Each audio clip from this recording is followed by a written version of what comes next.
Hey guys, welcome back to our channel. So ఈరోజు video ఏంటంటే టమాటా ఎండు రొయ్యల కూర అండి. చాలా బాగుంటుంది, చాలా టేస్టీగా ఉంటుంది. సో ఈరోజు మనం ఈ వీడియోలో మన టమాటా ఎండు రొయ్యల కూర ఏ విధంగా తయారు చేయాలనేది వీడియోలో చూసేద్దాం. ముందుగా స్టవ్ పై కడాయి పెట్టుకొని అందులో 5 నుంచి 6 టేబుల్ స్పూన్ల ఆయిల్ వేసుకోవాలి. ఆయిల్ కాస్త హీట్ అయిన తర్వాత జీలకర్ర, అలాగే ముందుగానే తరిగి పెట్టుకున్న పచ్చిమిర్చి, అలాగే 1 కప్పు వరకు ఆనియన్స్ వేసుకోవాలి. ఆనియన్స్ కాస్త ఫ్రై అయిన తర్వాత అందులో 1/2 టేబుల్ స్పూన్ వరకు పసుపు వేసుకోవాలి. పసుపు వేసుకొని ఒకసారి కలుపుకున్న తర్వాత హాఫ్ టేబుల్ స్పూన్ అల్లం వెల్లుల్లి పేస్ట్ వేసుకొని ఈ అల్లం వెల్లుల్లి పేస్ట్ పచ్చివాసన పోయేంత వరకు వేయించుకోవాలి. సో ఇవి వచ్చేసి ఎండు రొయ్యలండి. వీటిని ముందుగానే వేయించుకొని వీటికి ఉన్న ఈకలు తోకలు అన్నీ తీసేసుకొని శుభ్రంగా కడుక్కొని నీటిలో అయితే నేనైతే ఈ రొయ్యల్ని ఒక 10 నిమిషాల సేపు అయితే నీటిలో అయితే నానబెట్టాను. ఈ విధంగా నానబెట్టడం వల్ల ఏంటంటే రొయ్యలు అనేది ఫ్రెష్గా కనిపిస్తాయి.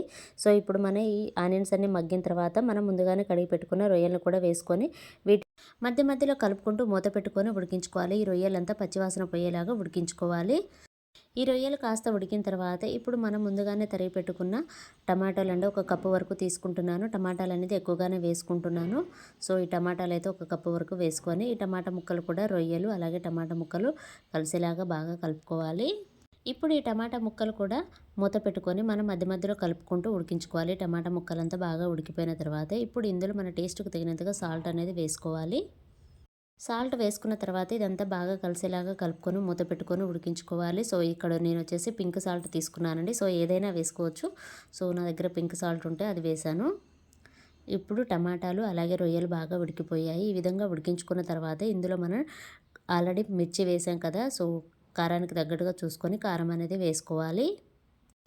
మనం ఇలాంటి సీ ఫుడ్ వండేటప్పుడు కారం అనేది ఎక్కువగా ఉంటేనే టేస్ట్ బాగుంటుంది, లేకపోతే కొంచెం చప్పగా అనిపిస్తుంది. అలాగే మనం టమాటాలు వేసాం కాబట్టి తీయగా కూడా అనిపిస్తుంది. కాబట్టి కారం అనేది ఎక్కువగా ఉంటేనే టేస్ట్ అనేది బాగుంటుంది.